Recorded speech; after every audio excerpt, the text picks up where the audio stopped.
ഒരുപാട് നാളുകളായി വെയിറ്റ് ചെയ്തിട്ട് അവസാനം ആ ഫിലിം പോയിട്ട് ഇന്ന് കണ്ടു. ലോകേഷിൻ്റെ കൂലി.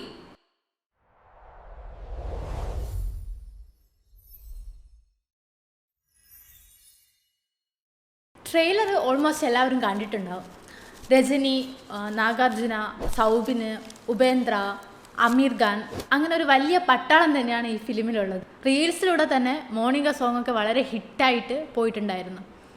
സൗബിൻ്റെ ഈ ഒരു എഫക്റ്റ് ഉണ്ടല്ലോ, ഒരു സോങ്ങിന് വേണ്ടിയിട്ട് ഭയങ്കരമായിട്ട് ഡാൻസ് ചെയ്യാൻ വേണ്ടിയിട്ട് കൊടുത്ത ഈ ഒരു എഫേർട്ട് ഞാൻ നല്ലോണം അപ്രിഷ്യേറ്റ് ചെയ്യുന്നു. എന്താണെന്ന് വെച്ചാൽ സൗബിൻ്റെ പൊതുവെയുള്ള ഒരു ഫിലിംസിൽ നമ്മൾ ഡാൻസ് അധികം കാണാറില്ല. അതിന് വേണ്ടിയിട്ട് നല്ലോണം എഫേർട്ട് എടുത്തിട്ടുണ്ട് പുള്ളി. സൗബിൻ്റെ ഇതുവരെയുള്ള ഫിലിംസിലൊക്കെ തന്നെ നമ്മളൊരു പോസിറ്റീവ് റോളാണ് കണ്ടിട്ടുള്ളത്. പക്ഷേ ഈ ഒരു ഫിലിമിൽ സൗബിൻ നെഗറ്റീവ് റോളിലാണ് വരുന്നത്. അത് ഓൾമോസ്റ്റ് ഈ ട്രെയിലർ കണ്ടപ്പോൾ തന്നെ നമുക്ക് എല്ലാവർക്കും മനസ്സിലായിട്ടുണ്ട് ഒരു പുള്ളിക്ക് ഒരു നെഗറ്റീവ് റോളാണ് കൊടുത്തിരിക്കുന്നതെന്ന്. അതേപോലെ തന്നെ വേറെ നാഗാർജുന ആയാലും പുള്ളിക്ക് കൊടുത്ത റോളൊക്കെ പുള്ളി നല്ല നീറ്റായിട്ട് ക്ലിയർ കട്ടായിട്ട് തന്നെ ചെയ്തിട്ടുണ്ട്. അത്യാവശ്യം നല്ല ഏജ് തന്നെ നാഗാർജുനക്ക് ആയിട്ടുണ്ട്.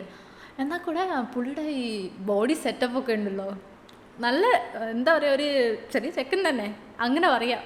അതേപോലെ തന്നെ വുമൺ ക്യാരക്ടേഴ്സ് നോക്കുകയാണെങ്കിൽ ശ്രുതി ഹാസൻ ഒരു മെയിൻ റോളിൽ തന്നെ വന്നിട്ടുണ്ട്.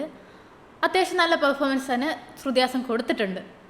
ഫൈനലി നമ്മുടെ രജനി നോർമലി എല്ലാ ഫിലിംസിലും രജനിക്ക് ഉള്ള കാര്യങ്ങളൊക്കെ തന്നെ ഈ ഫിലിംസിലും ഉണ്ട്. റീസെൻ്റായിട്ട് വന്നിരിക്കുന്ന ജയിലർ, വേട്ടയൻ, അതിലൊക്കെ ഉള്ളത് പുള്ളിയുടെ ആക്ഷൻ തന്നെയാണ്. രജനി എന്ന് പറഞ്ഞാൽ തന്നെ ആക്ഷനാണ്. ഇതിലും അതേ സെയിം സാധനം പുള്ളി റീക്രിയേറ്റ് ചെയ്തിട്ടുണ്ട്. നാഗാർജുനെ പോലെ തന്നെയാണ് നമ്മുടെ രജനിയും. എന്നുവെച്ചാൽ ഈ ബോഡി മെയിൻറ്റെയിൻ ചെയ്യുന്ന കാര്യത്തിൽ രണ്ടുപേരും നല്ല എഫേർട്ട് എടുത്തിട്ടുണ്ടെന്ന് തോന്നുന്നു. ഓക്കെ, ആ കാര്യങ്ങളൊക്കെ വിട്ടേക്ക്. ഇനി നമുക്ക് സ്ട്രെയിറ്റ് പടത്തിൽ എന്തൊക്കെയാണ് ഉള്ളതെന്ന് നോക്കാം. പടത്തിലുള്ള ഫൈറ്റും അതേപോലെ തന്നെ ബാക്കിയുള്ള ടെക്നിക്കൽ വൈസ് നോക്കുകയാണെങ്കിൽ അത്യാവശ്യം നല്ല വർക്ക് തന്നെ ചെയ്തിട്ടുണ്ട്. അത്യാവശ്യം നല്ല രീതിയിൽ തന്നെ സിനിമാറ്റോഗ്രഫി, അതുപോലെ തന്നെ സ്റ്റണ്ട് സീക്വൻസ്, പിന്നെ മ്യൂസിക്കൊക്കെ വേറെ ലെവൽ എടുത്തിട്ടുണ്ട്. പൊതുവെ അനിരുദ്ധിൻ്റെ മ്യൂസിക്കൊക്കെ തന്നെ എടുത്തു പറയേണ്ട ഒന്ന് തന്നെയാണ്. അത് ഈ ഫിലിമിലും അതേപോലെ തന്നെ റിഫ്ലക്റ്റ് ചെയ്യുന്നുണ്ട്. ഇത്രയും പറഞ്ഞിട്ട് പടം ഭയങ്കര ഒരു ഹൈപ്പിൽ നിൽക്കുകയല്ല. പടത്തിൽ ചെറിയ ചെറിയ പ്രശ്നങ്ങളും ഉണ്ട്, ഇല്ലയെന്ന് ഞാൻ പറയുന്നില്ല. എല്ലാ തരത്തിലും നോക്കുകയാണെങ്കിൽ കുറച്ച് എല്ലാ ഭാഗത്തും കുറച്ചായിട്ടുള്ള പ്രശ്നങ്ങൾ വരുന്നുണ്ട്.